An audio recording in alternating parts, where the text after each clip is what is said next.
Hello, everyone. Welcome to Season 3 of Court of Swords. It's finally here. I don't know what episode this is. Like 37? 36. 36? 36. Okay. All right.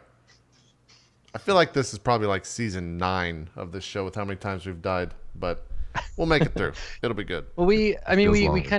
kind of do seasonal breaks when like more or less everyone has died and it feels like the terminus of an arc. So this feels like a good 3 to me. Yeah. The first one was short, the second one was long, and then we'll see how far we can get with season. Yeah, that's true. 3. Probably a lot of questions. For those that didn't watch the patron video with Dan having the name Ramus under him once again. Yeah, I just picked the same name. I liked it. Yeah, he just likes this name. You know, he couldn't. Ramus Krill, no relation. No relation. Yeah. No relation at all.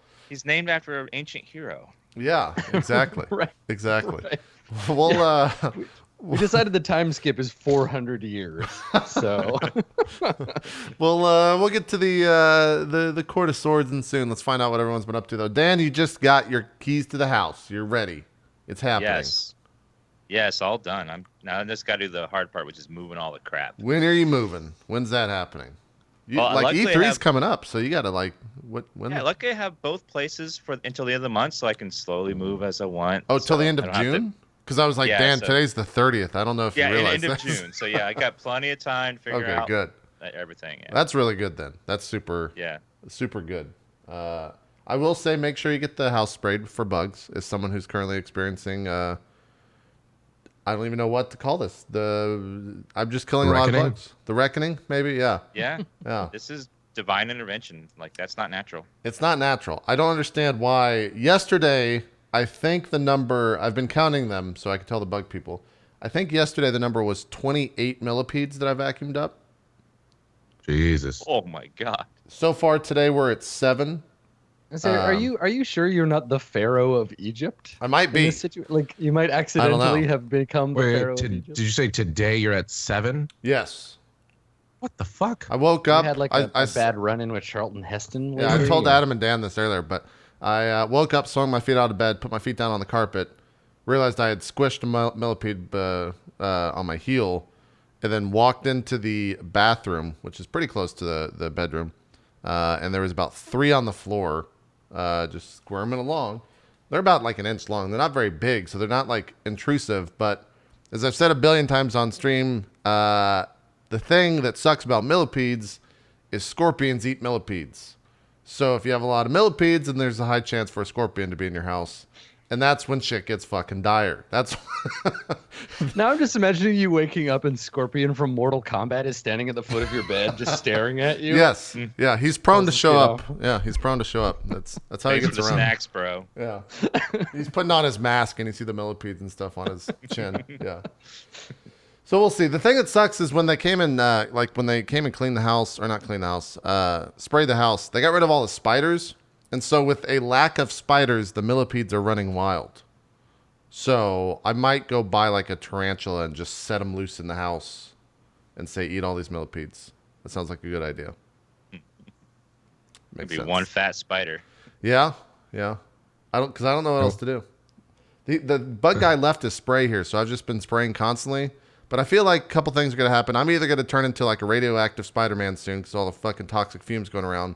They're going to get pretty pissed off that I've been using their product the entire time they've been gone. But they left it here, so fuck them, I guess. Yeah, they left it there. And the house smells really minty because the bug spray has a mint smell to it. All of this sounds horrible. So Either the bugs are gonna die or JP's gonna die because of the fucking spray.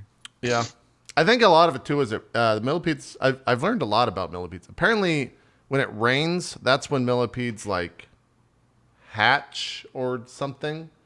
So it was fine when it was super hot outside, but we've been getting a lot of rain, and it actually looks like it's going to rain again today. So there might be another Normandy type scenario here in the house as they get vacuumed up. I'm just destroying them. So we'll see. But yeah, that's what's been going on with me. Get your Do you house. think sprayed any of down. them survive the vacuum? Like, I don't do you think any of know. them survive? And I don't know. I've been. Here's the thing about the vacuum. I've never, and I think it's been cleaned out by someone, but it wasn't me. I've never opened up the vacuum to see what's in the bag. But it's probably a lot of like dust and millipedes that may or may not be dead. All you're doing is putting them in a high stress environment where they're going to end up killing and eating each other. So what's going to be in there is the one millipede that was tough enough to survive. The one that's waiting for you when you open the bag, and he'll just be like, "Oh motherfucker, it's time," and he'll just jump out and kill It's you. possible. And then it'll be his house. It's possible. Yeah. It would look like. Do you guys remember Oogie Boogie from The Nightmare Before Christmas? That's probably what I think the inside of that vacuum looks like. When you slice it open. Perfect. Yeah.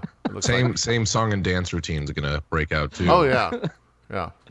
It's gonna happen. That's I'm gonna perfect. wake up. I'm gonna wake up. There's gonna be a spotlight on the vacuum, and then the millipedes are gonna kick down the front thing of the vacuum, and they're gonna walk out. It'll be great.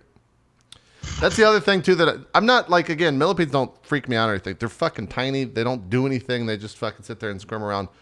But for the longest time, I didn't think that they would climb on walls. Yesterday, I found 2 of them on walls near my bedroom, and now I'm terrified that they're going to crawl into my face while I'm sleeping or in my ear while I'm sleeping, and that's actually like a real thing that happens, and that's terrifying. That's a terrifying thing to think about.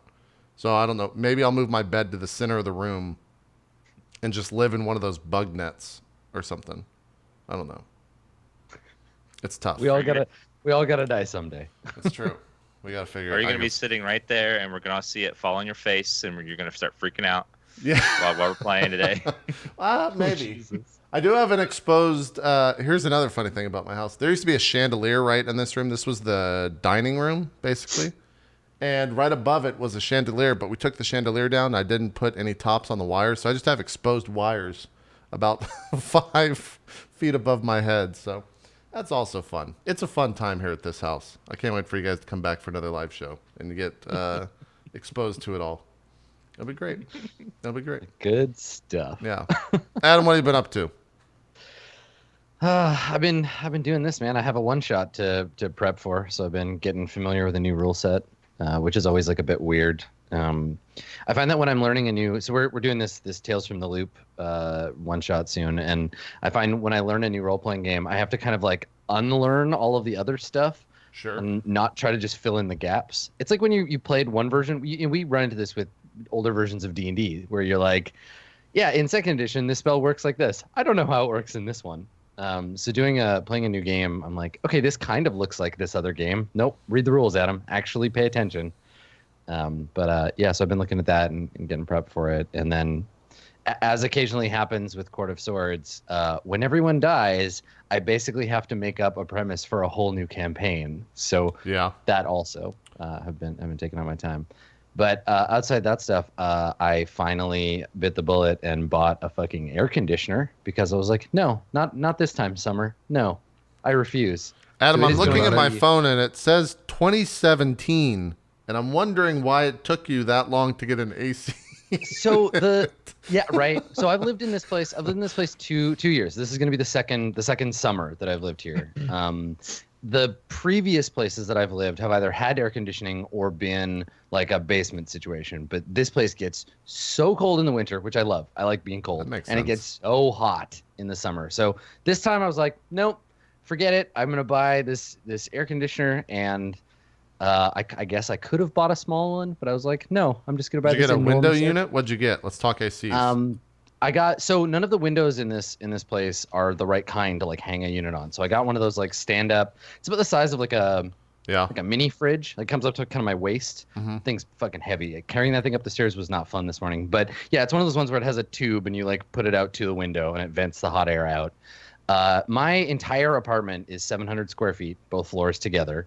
Okay. This thing is powerful enough to chill a 900 square foot space. Okay. So fuck it. As soon as it starts getting hot, I'm just going to turn this thing all the way up, and I'm going to live in frosty bliss for the next 4 months until it stops being summer. That's pretty good.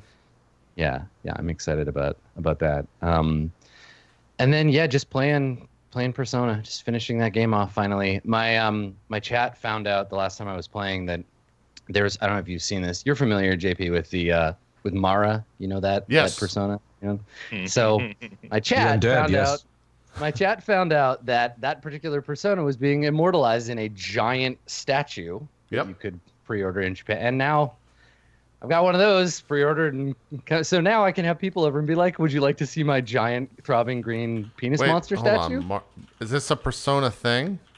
Yes. Yeah. Oh my god. It's Yeah. a penis monster. It's a penis literally- wagon monster. It's Here, I'll literally link a it to you. giant green. Actually, I could Yeah, probably link show it. this, right? Can I probably show this on Twitch? Sure, why not? Yeah, Just, it's a giant no one stick reports wagon. the channel, you know? You ordered one of those, huh? Yeah, it comes with a banner that you get to put up on your wall, and it comes with a little sweatshirt with a little penis chariot man on it. And I'm actually really excited. It's pretty funny. And you know, the pictures on that website don't really do it justice. It's like the size of a big watermelon. Like Wow. it's Yeah. It has it next So- to like a CD, like a normal CD for scale. yeah. The wheel is yes. The wheel's slightly bigger than the CD. Yeah. So yeah, I'm excited. Do a little unboxing video when that guy You shows should up just in make November. that a shrine. Just have a shrine in like Oh, a yeah. closet somewhere. And then just be like, you guys want to see my penis shrine? Just open it up. And then ask the thing if it's all right if you come in. You know what I mean? Like, Yeah. can we see you? Can we just really? Man, I ramp up kind of the want to weirdness. order that to have that on my fucking right? Yeah. thing, but the shelves behind me. That'd be kind of fun. It's Yeah, I had to get it's a- a topic. Look, it's a conversation starter. First and I had to get a foremost. friend of mine who lives in Japan to order it for me because it's like pre-order, like Japan only, whatever. And I didn't Oh. understand the website very much. And I emailed him, my friend Andy, and I was like, "Hey, Andy, you wanna help me order something from Japan?" He's like, "Oh yeah, man, no problem. What is it?" And I sent him a link, and he's like, "Wow." Is someone Wow, who's dude. probably going to be living with another person in about a year. I don't think Aaron would appreciate the fact that I have a penis wagon the size of a watermelon. Listen, if she can't appreciate you at Penis Wagon JP having, you know what I mean? Like, That's right. Oh man, that We're all allowed to have our secret shames or public shames. Either one, it's fine. yeah. Yeah. Shit. Yeah, I'm that'd be pretty funny. into it. I'm really keep hoping that this glancing. is just the first in a long series of exciting penis-shaped objects that I will Totally. just place around my house. yeah. I used to have a roommate back when I lived in Victoria, and she worked at a sex toy like shop, and they would get stuff that like samples and stuff, and she thought it was funny to bring them home and just like leave them around the house. And one time it was really late at night, and I was exhausted. I was like going to get a snack, and I opened a drawer, and a giant dildo just fell on me. And the conversation the next day about like, could you not put these things on the top shelf to? Well, she's like laughing and fucking busting again. And I'm just like, seriously, I could have been hurt. All right, this is a health issue. But that's what I've always remembered that about getting hit in the head with that thing, and I think it maybe caused some damage. And now Maybe I need a so. collection of yeah. Maybe Yeah. So just a little window into the life of me these days. Role-playing games and giant plastic penis statues. yeah, it's a life. Exciting life. Yep. It's a life. Max, how is Chi-Town? That's what the locals say. I'm cool. I'm Thanks, cool. Kanye. Can't take that away from me. It was cool. It's cool. I went there for a little under a week to visit family and also mainly check out houses. Schedules and stuff got all fucked up with the realtors, but we did appear to find a place, and we haven't Oh, nice. signed off on it yet, but it seems like it's a done deal. So found a house in Chicagoland, not in Chicago, like downtown, but it's suburbs of Chicago. That's cool. Really cool area. Yeah, I went to a Cubs game, got sunburnt. That's why my nose, I don't know if it's coming off as I was about really to bad, ask, when you joined the call and you told me before the call that you were feeling a little sick, I thought you might have gotten bit by a millipede or something because a little sunburn. my nose. Yeah. Well, Why don't we just take a little zoom in on that gross little- skin, huh? it's a little sunburn. I mean, it's not How about gross. that? It's just sunburn. It's not that bad right now. Yeah. Last night it looked worse. The day before, you know what I mean? It's getting a little better. I'm kind of shedding my skin. Do millipedes shed their skin? I don't know. Is that I or believe that they- exoskeleton or whatever the fuck? they I got going don't- on? I don't think so. No. I do know that there's varying sizes in the house. I've got little like Yeah. babby millipedes, and then I've got like these big brown ones that are definitely like thicker than the normal millipede. So Yeah. yeah, I guess they grow. I don't think they shed their exoskeleton though. No, I still got a little bit of loose skin. It's kind of towards the end of it now, but I'm all fucked up right now. Like I got sunburn that's going on. Still got allergies kicking my ass, and I was worried, or I wasn't worried. I was confused on whether or not if I was actually getting sick. I'm pretty sure I'm getting sick because I'm hacking up like the gross, Is it green? call it. Yeah, it's great. Yep, So you're sick. it's- You're it's- sick. I'm sick, There's yeah. nothing you can do. You're sick. There's nothing you can do about it. Yeah. Yeah. Well, there is. I could be wrong about this, but I've been told, I think, by a doctor before that sometimes you can have, in the morning you can have like a somewhat green, mucus, and they call it a mucosal plug. Obviously, if it's really green, you're probably really sick. But he said sometimes it can look a little bit darker, and I could be fucking wrong. And there's a doctor or fucking medical student in the chat being, actually, Max. That's how medical students talk. Yeah, whoa. They get real excited about medicine, man. They fucking love medicine. Yeah. Also, Adam, congrats on your purchase. I want to meet this harpy. Yeah. It's just a Harpy MD. It's the new Dr. show on Harpy Fox. MD. Yeah, they're running out of ideas. It's crazy. Little doctor's jacket, terrible wings, no arms, a lot of shrieking. Yeah, perfect. That's how she greets her guests. I'm she just sick, screams out. and I got that going for me. I'm just a little fucked up right now. I'm here. I'm good for the show, but I've been waking up in the morning just like, just like feeling like shit. And this is a great segue into, hi Dan, how you feeling? I'm good. You got Olivero? You got to put some Olivero. I did, yeah. What's your go-to sunburn remedy? Is that just Olivero? I put some aloe vera on, but it only, in my opinion, it only helps so much when you realize that your skin has gone past the point of return. Like it's just fucked. You know what I mean? You're just waiting for it to peel, and no amount of aloe vera is going to help. It'll help a little bit as far as keeping it not like super dry and whatever, I guess, soothing, whatever's going on there. But yeah, that's kind of how I was. Amanda's like, put on more aloe vera. I'm just like, it's fucked. The skin's dead. It's the skin of it's a balding it's a Spalding basketball is what it is. Okay. Or a balding basketball. A balding basketball too. Yeah. Yeah. You never see they get all the hair out of the basketballs before they play in the NBA. It's yeah. It's a real problem. It's a real problem. They don't know how to handle it just yet. They just nair every basketball right before a game. Yeah, I was about to make a very, very weird sports joke about Manu Ginobili going bald, and it's because they accidentally shaved his head and not the ball before the game. But, that only works for like maybe 10 people in the chat. Come on, man. He's been bald for a while now. He's been going bald. Have you seen that gif of him where I think like he runs by or something, and Tim Duncan's right behind him, and he's got his bald spot right here, and Tim Duncan goes like that to his head, and then his hair just pops up on the back of his head. It's one of the funniest gifs I've ever seen. It's obviously completely fake, but it's really good. It's really good. It's funny. Yeah. Sports jokes. They don't play on role-play shows, apparently. We've learned that today. How about that Wayne Gretzky? Took 4.5 years, but we finally got a sports joke. Where's Krindor? I need Krindor here so he understands. It's funny you mentioned Wayne Gretzky. I just picked up Wayne Gretzky 3D Hockey 98 for the N64. Fantastic game. Oh my God. Oh, what time? Okay, I've got time to tell a story about this game. So when that game came out, 98, what'd you say, 98? 98. Yeah. When I was 12. Probably safe bet it came out in 98. Yeah, when I was probably came out in 97. So when I was 11, because they usually do like 1 year buffers. When I was 11, we were playing that game. N64 just come out. I was playing it with my friend, and we were playing against the computer. It was tied like 2-2 or 3. It was some score that doesn't mean anything. And we had 10 seconds left. He got a breakaway, and I was wide open near the net, like just fucking screaming like, pass me the fucking puck. I'm going to score. Pass me the fucking puck. He takes the shot and misses. I get so angry. I think this explains a lot. This is the first time I've ever gotten really angry at a game. I got so angry that I stood up, threw my N64 controller down, and punched the TV. I punched a fucking CRTV, and then I screamed, "Why didn't you fucking pass me the puck?" And I sat there, and it was dead silent in the room, and I was staring at him, and then we both just started laughing hysterically for the next I mean, what you're 10 traditionally minutes. supposed to do in that situation is grab the back of his jersey, yank it up over his head, throw your gloves on the ground, and start punching him in the face. I know. Instead, I punched Those are in the fucking rules of hockey. giant CRT tube television and then laughed hysterically afterwards. And thus, a lot of my life is explained in one short segment. So there we go. Thanks for reminding me about that, Max, because I'll never forget that moment. I might be streaming that game soon. I bought one of those little I didn't know they existed, little RCA to HDMI conversion thingies. Yeah. So that should ideally work with a regular capture card, no problems. Yeah.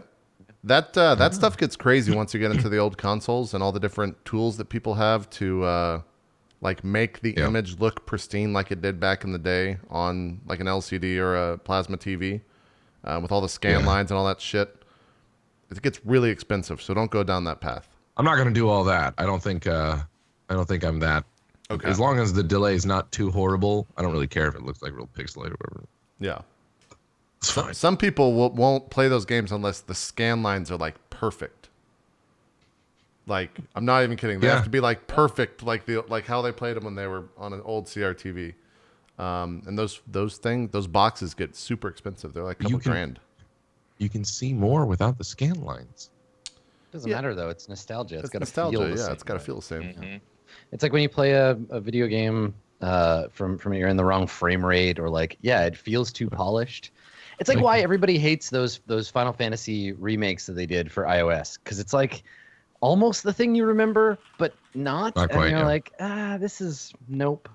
Most of those games, though, I wonder, because I do inevitably suck at them when I start playing them again, because they're older games and they're harder. They're less hand-holdy, and two, I haven't played them in a long fucking time, So I always wonder if it's like a lot of just I suck, or if there's a little bit where I'm just like, it's not a CRT, it's not the exact same setup. So it's probably like not even a full percentage of that, and mainly just I suck.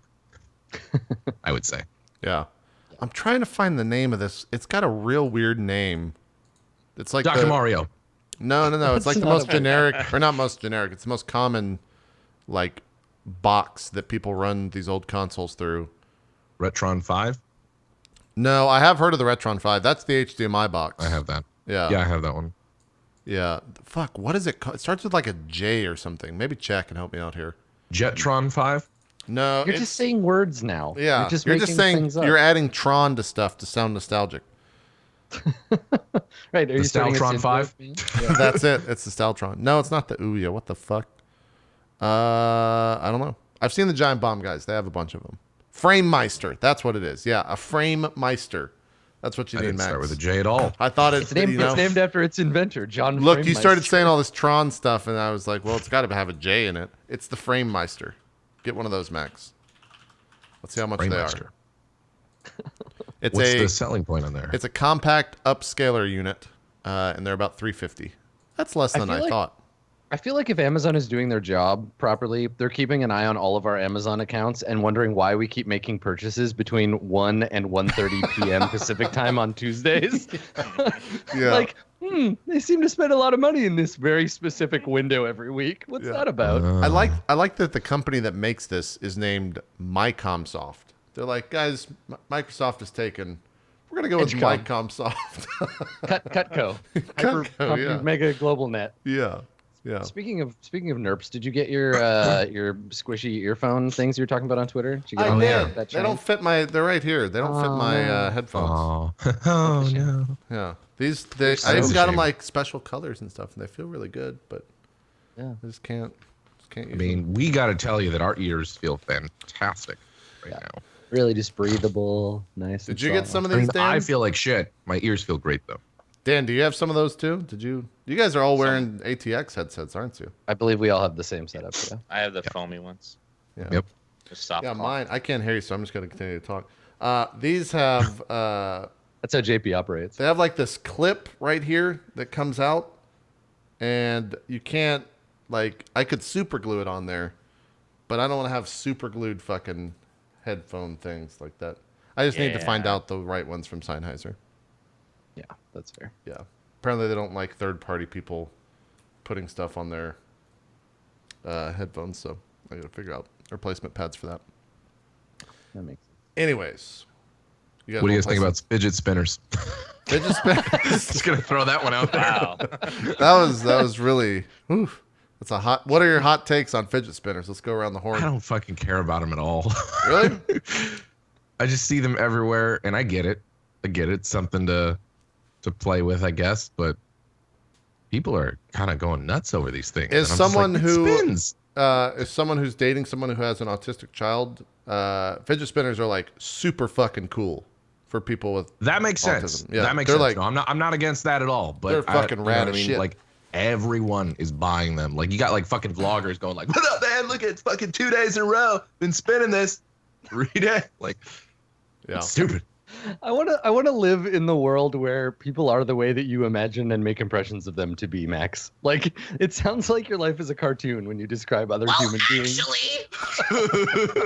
Like I just envision this very brightly colored world where everyone is kind of kooky. Yeah, it sounds like a nice place to be, Max. Yeah. That's Yeah. my brain, Adam. And be careful what you wish for, because it's a frightening place. Yeah, I believe it. I believe it. Yeah. Yeah, I don't know. The Anyways, I just fidget spinner thing's kind of weird. It's kind of odd. I do Yeah, hope. I've been hearing a lot of schools are actually banning them, and that sucks for kids with. That really sucks. Yeah. that sucks for kids That that actually benefit it. that have autism or things like that. Like that makes Yeah. total sense. I'm not like arguing that at all. That makes total sense because that's where it kind of as far as I know started, or at least So I mean, the fidget spinner thing is an evolution of, you remember that the cube, the little like Kickstarter for that fidget cube that came out, and it had Yeah, like a little roller on one side and a little Stuff, joystick yeah. and like a bunch of different like shit to fiddle with. And that came out, and then people wanted like a cheaper, easier to make thing that did a similar thing. So the fidget spinner Kickstarter came out, and that was really popular. But before, and this is the kind of funny thing about how coming up with a new product works, before the Kickstarter was even done, there were like third-party cheap knockoffs of it, and that's what started the like you can buy them everywhere. Like I saw somebody posted on Twitter the other day a fidget spinner that's a knockoff Overwatch fidget spinner that looks like Genji like shuriken. Yeah. And so it's very much just becoming that thing. It's like anything you can imagine is going to have its own little fidget spinner iteration. And then just like Pokemon Go, it will vanish from the earth and no one will think about them. And that's when we'll go back to that place where the people who actually use them to help them concentrate will be able to like maybe use them again. But like you said, JP, it is a bummer that because it's becoming really popular and being distracting, that parents are like, get these out of our schools, because they can be super helpful for people that have focus problems. Yeah, like I've seen these fads before for all sorts of things, but never for like a therapeutic tool. Like I remember the Beanie Babies in the 90s. Yeah. Then there was a period where like beaded animals that you like made in school were like super popular and everyone had to have them. The beaded animal thing. What is that?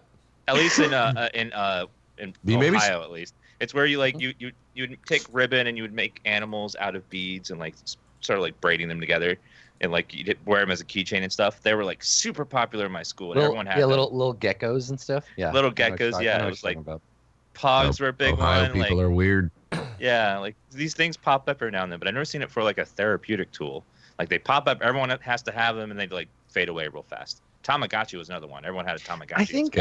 I think the thing with the fidget spinner particularly though is that it was designed for helping people with particular like neurotypicality problems like function in a space.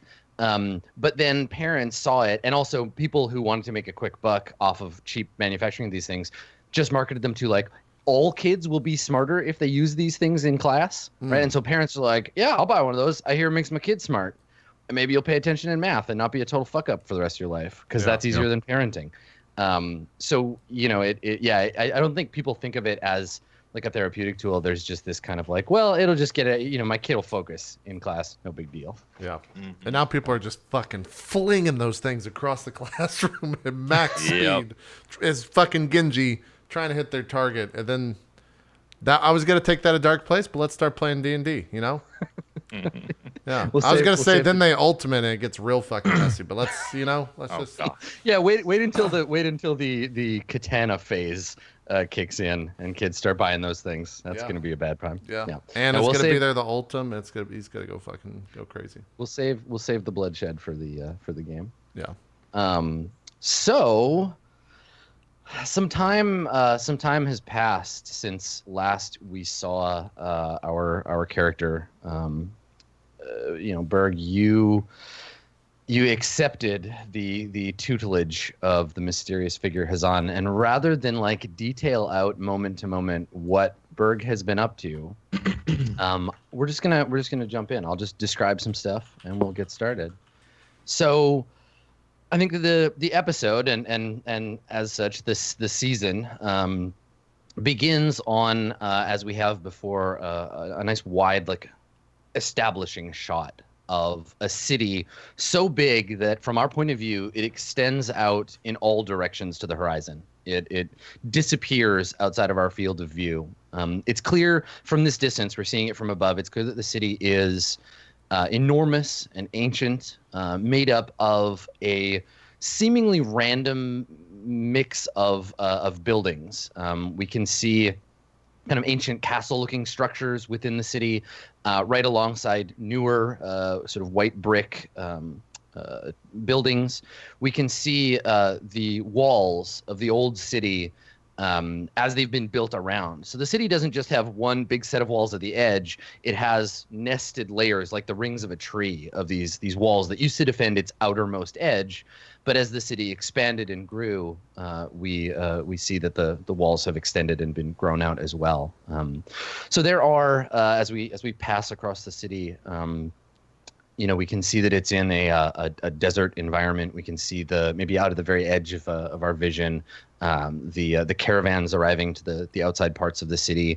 We can see the blue desert sky, wisps of white cloud above, and we pan in. We get closer to the city, and we can see a beautiful market. Full of life, people moving through the market, buying and selling things. We can hear the shouting of hawkers. We see a table covered in brilliantly colored spices and someone negotiating a deal. And in this market, we can see people of all kinds of backgrounds and races. We see a group of dwarven merchants selling ingots of raw metal to a human. We can see a Tianxi courtier in a long, beautiful dress with a veil covering her face, and all of her servants as she moves through the market. And above all of this, there is a huge kind of rail structure. There's a big, thick concrete kind of bridge that runs through the city over top, casting a shadow down on the market. Maybe we can see a couple of kids and a dog playing in the shadow of it. And so we follow it, and we can hear the clattering sound of the railway that operates inside the city of Brass. Because this city is so large, and the Court of Wands is so versed in the creation of magical items, the city has built essentially a magical train system that can move you around, and communities spring up around the stations of this train. So we follow this train, and it's of wood and brass, and carries passengers inside from one area of the city to another. And we follow it, and we follow it down into a darker part of the city. The train slows to a stop outside of a station where it seems mostly abandoned. There aren't a lot of people that are left on the train when we get here. We can see maybe some vagrants in the station, and we follow the station down into the ghetto below. And in this area, there's almost no light from the desert sky above. The buildings around the neighborhood have grown up and sort of into each other like the branches of trees. And down here, it's hot and dark, and we can see that this is not a good neighborhood. We can see the buildings with their broken, boarded up windows. We can see people, beggars, like in the streets. Not a lot of foot traffic, and it's during the day, so it's like sweltering hot here. We follow this dark road kind of down into the sort of belly of the city, and I think that we can see graffiti start to spring up, and the kinds of people that we can see in this scene change from the humans that we're used to seeing, and dwarves, maybe they're half-orc slaves, but down here there are stranger folk. We can see two figures wearing heavy cloaks who are playing some kind of like backgammon or something outside of an old tavern, reaching out and moving pieces with these sort of spindly exoskeletal fingers. And maybe as the camera passes, one of them looks over, and the edge of his cloak falls aside, and we can see like a spider-like face with little mandibles where his mouth would be. And so we pass by them into this bad neighborhood, and we go down an alley and continue to follow the camera into a tunnel somewhere below the city. Lots of the people that are forced to live in these bad parts of town, they don't like the light so much. And so they live in these former sewers, these catacombs, these ruins that have long lost their purpose to the greater city of Brass above. And as we follow, we begin to hear voices. We can hear people moving through the tunnels. And I think that as we come around a corner, one of these sort of garbage choked drainage ditches underground. This is when we see a familiar face. Berg, you are the first person that the camera sort of pauses on in this dark tunnel. How does Berg look? Time has passed for you. I think it's cool to keep it unclear how long. We'll be able to sort of guess based on how much older Berg looks. You wanna give us an update? What do we see when we come around the corner to see Berg? Berg's face is a little more wizened. Not so much in the sense that he's seen like crazy battle, because he may have, but he just looks like maybe a little more defined along the creases and stuff of his eyes. You know, the crow's little bit of crow's feet sinking in. Berg actually has one little gray streak on his hair, his little man bun.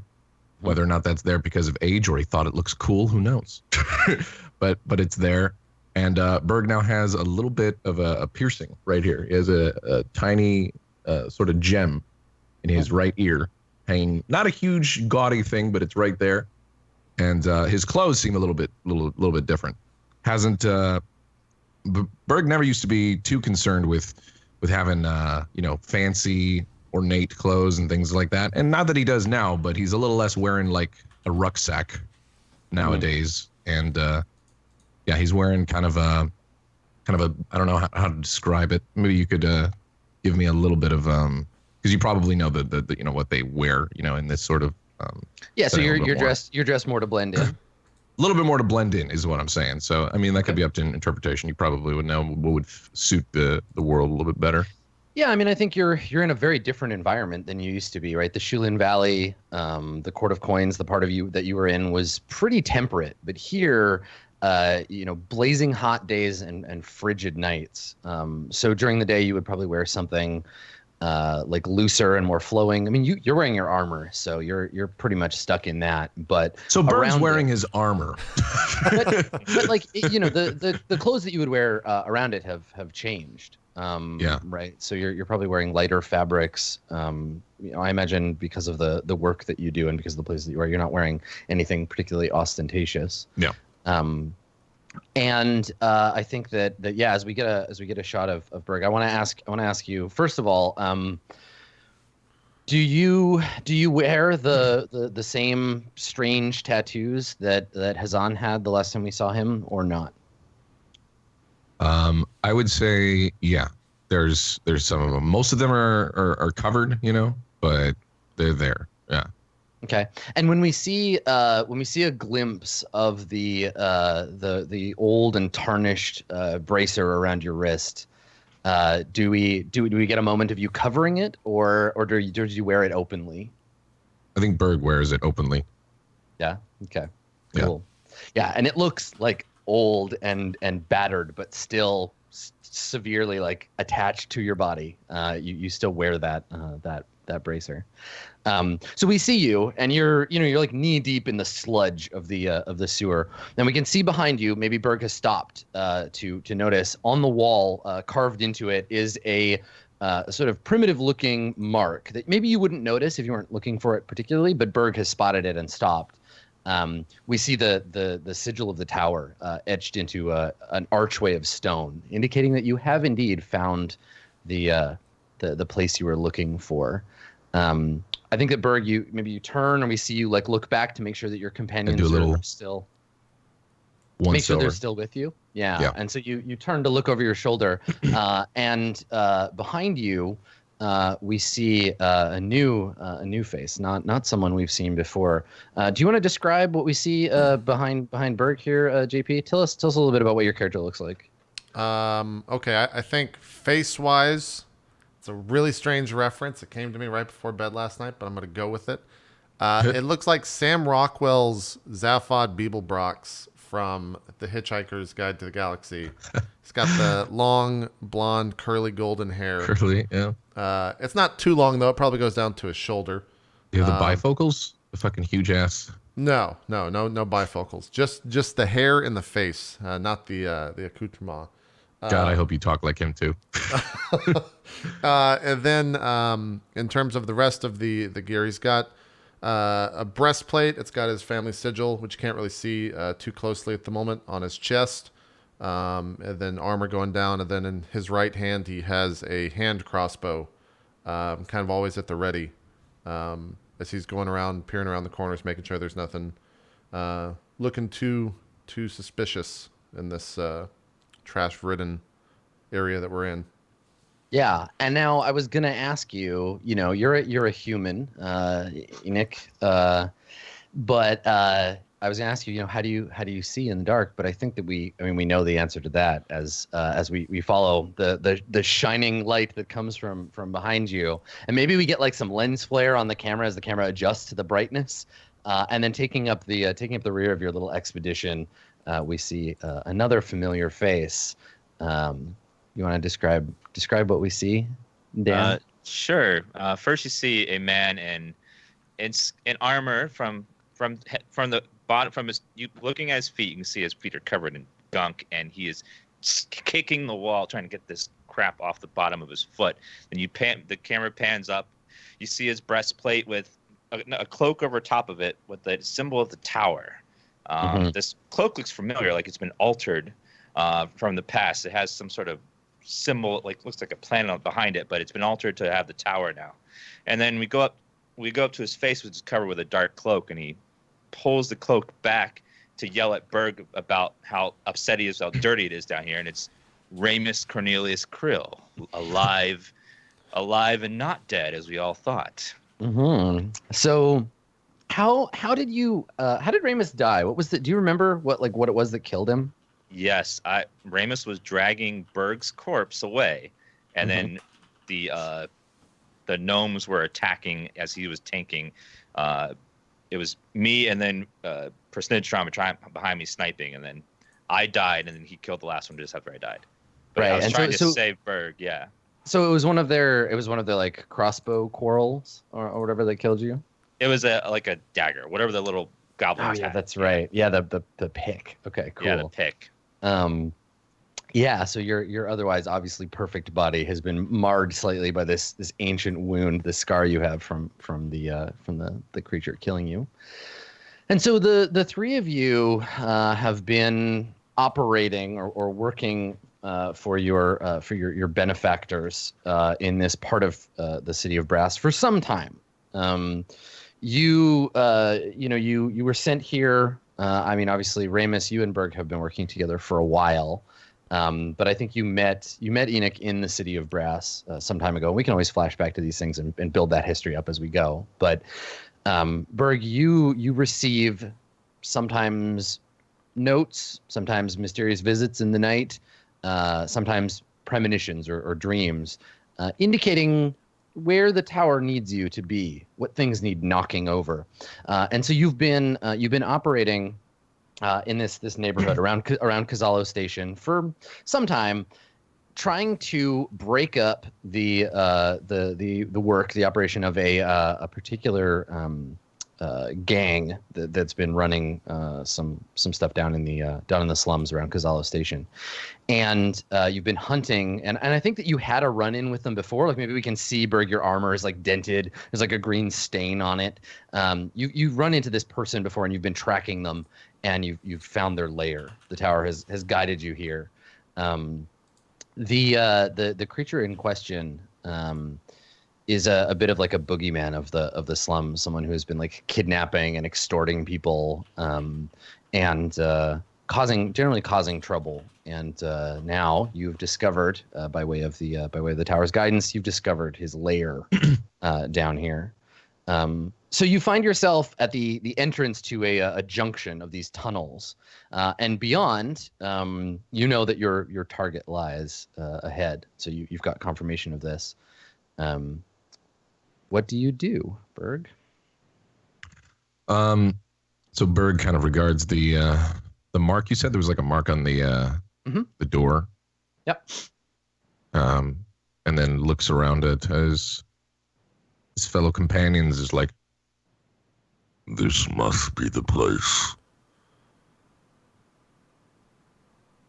Better goddamn well be. I'm tired of traveling down here. It's better than being dead, I'd presume. Or have you forgotten? Do we have to keep bringing that up? By the way, where is my shield? I forgot to. I woke up and my shield was gone, and so was your body. Yeah. About that. It was broken and battered. You don't want it anyways. There's something else broken and battered. I think I joined back up closer to the group now after checking the corners. Is that it, Berg? We find the place? Kind of scoping out the area still. Yes, I believe so. Well, do whatever you need to do. I think Berg walks up to the door, just investigates to see what, you know. Also, where's my character sheet? Did it get moved? I don't see it.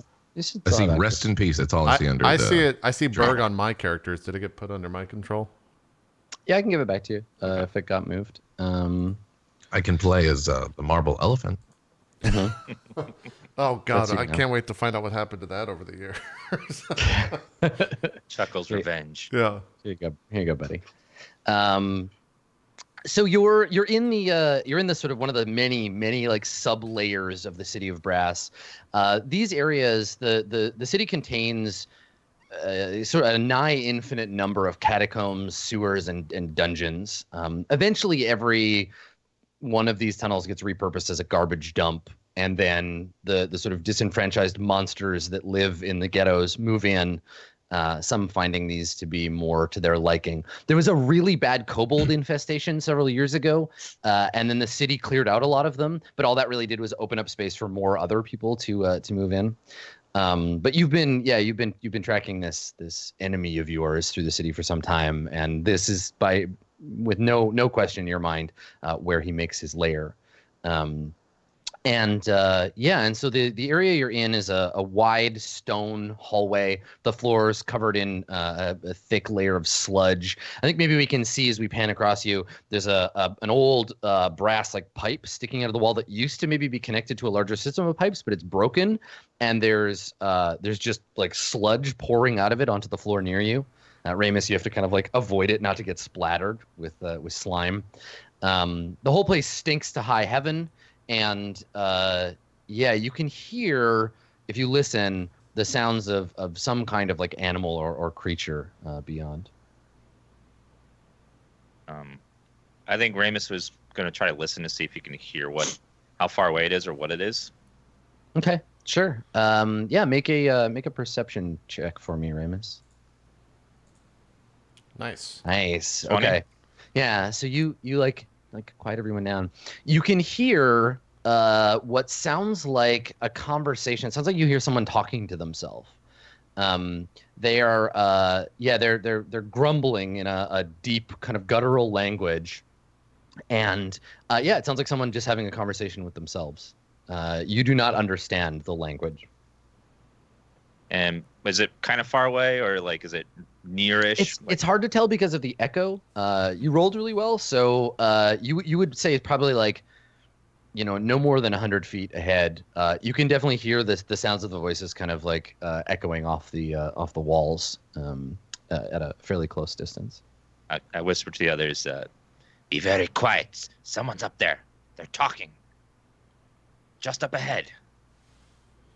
Well, then you better stop talking then. I kind of just perk my ears up, see if can I hear anything extra? You said that we heard talking? Yeah, I mean you can also make a roll if you want. I mean, you're gonna have a hard time. Yeah, you're gonna have a hard time doing better than Ramus. Yeah. Okay, I crit it. Yep. Don't forget to change your character name. Oh, okay, yeah, I didn't do that. System. But yeah, so I mean it's the same result. You perk your ears up and listen. And you can Shit. definitely hear like grumbling and this conversation. But it's not in a language you speak either. Some things never change with Berg. Yeah. Well, is this a talk and ask? Do we kill these guys? I'm just gonna try to say something else there. Should we go in there and ask questions? Berg, I was just gonna say, yeah. If we get a little bit of like background on what we were told to do. Your mandate for the last however long, Hazan basically taught you some secrets of the tower, and then turned you loose on things what need destroying. The tower's purpose in the great track of the Arcana is to show people to help you understand the breaking down of things. So you find things that are stable and you destabilize them. Sometimes that means doing good deeds, so that killing a tyrant, so that the people that they subdue can be free. Other times it just means that a thing has reached its end and it's time to go and so you've done some shit, Berg. Yeah. This particular time, the reason that you're down here in the slums of Kazalo is you're dealing with a gang of monsters that have moved into this neighborhood, and you don't know why. Often this is the case, but you know that they need to be killed. You've disassembled this gang from the ground up, and this is the end of the operation. This is finding the gang boss and putting an end to him. So we're just in front of the door. That's it, right? Yeah, you're standing in an archway. You've been wandering the slums and the ruins for a while, but now you've found your quarry, and you can hear him beyond. And I think you've tangled with this dude before, right? Maybe we get a flashback to the last time you tried to kill him. He is tall, like very tall, like 10 to 12 feet. Green, kind of like lumpen skin, long pointy nose. And he fights. The last time that you tangled with him, he fought you with his claws, these long, sharp claws. Long, stringy green hair, stinks to high heaven. But dresses like he's not like a savage, right? He wears like large versions of human clothes. And up until recently, ran a criminal organization of other monstrous entities. You have disassembled that, and now it's time to finish him off. All right, I guess Berg walks up to the door. Or is it an archway that's just open? It's an archway, just a door. yeah. It's just, yeah. Okay. So it is just open, you're saying? Mm-hmm. Okay. Well, are you ready? Looks at the others and just like, He's a slippery bastard. Not to mention smelly as shit. Talking to you, Ramus.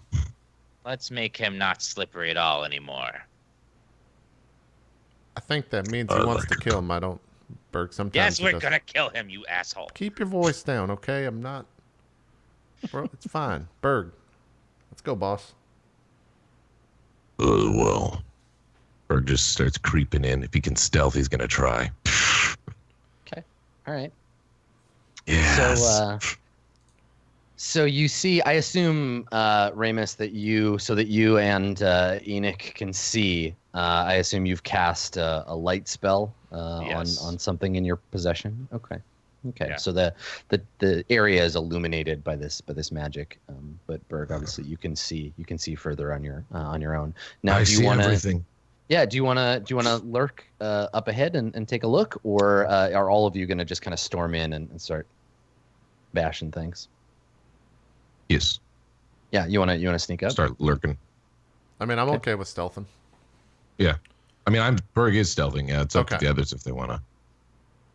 Yeah, Roll it's that kinda hard to- 19, son. kind of hard to stealth if I'm emitting light, but yeah. That's very true. Yes. Yeah, I guess I can't go very far, so I like inch forward and I go, well, you got to turn out that light before we move forward, and I can't see. Boss will join you soon. Now remember, Berg, that 19 is actually a 7 because you're at disadvantage from your half plate. So you're a loud dude.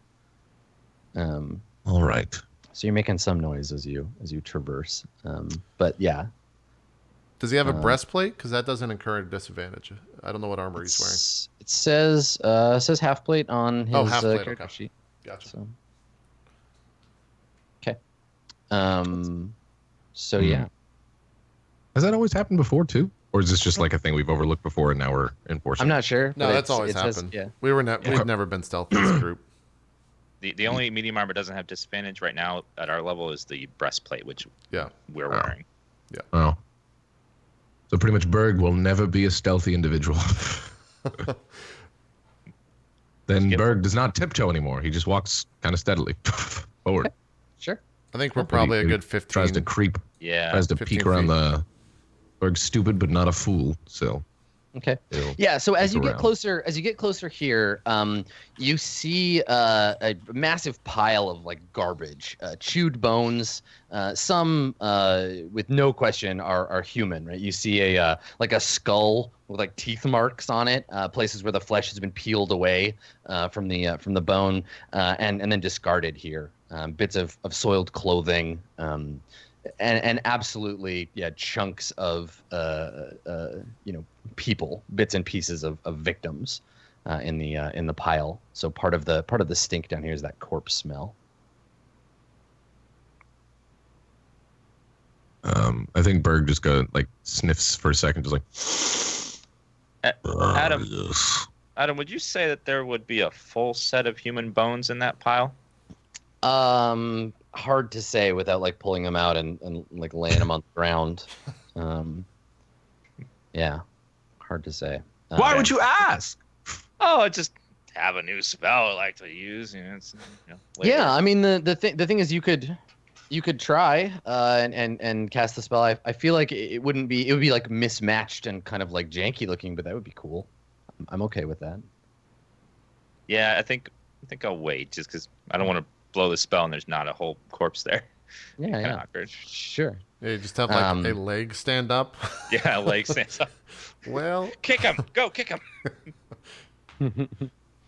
Okay, so as you peer around the corner, Brig, you can see just down into the area. This looks like an old like a tomb or something.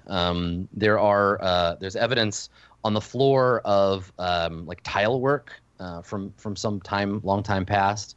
The walls here have a sort of constructed nature to them that indicates to you that it might be something built a long time ago and now serving a different purpose.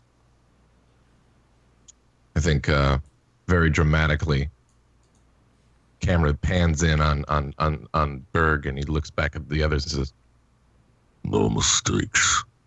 This monster dies here. Dun, dun, dun, dun, dun, dun. All the shit It's break we've time. gone through. Yeah, so is that going to die. so you say that and you like we see you we pan down, you have you're clutching the apology of Emperor Fei in your hands, and this is the like I'm about to jump out and rush into the room. Yeah. Cool. Okay. Yeah. So yeah, let's take our break there. We get that moment of Berg commanding the group, and then we'll take a break and we'll see what happens when we get back. Berg in command. it's a weird time. It's a weird time here in season 3. All right, so we're gonna take our break. Like Adam just said, we'll be back. Still got 3 hours left to go here on the premiere of season 3 of Court of Swords. Don't go anywhere. We'll see you then.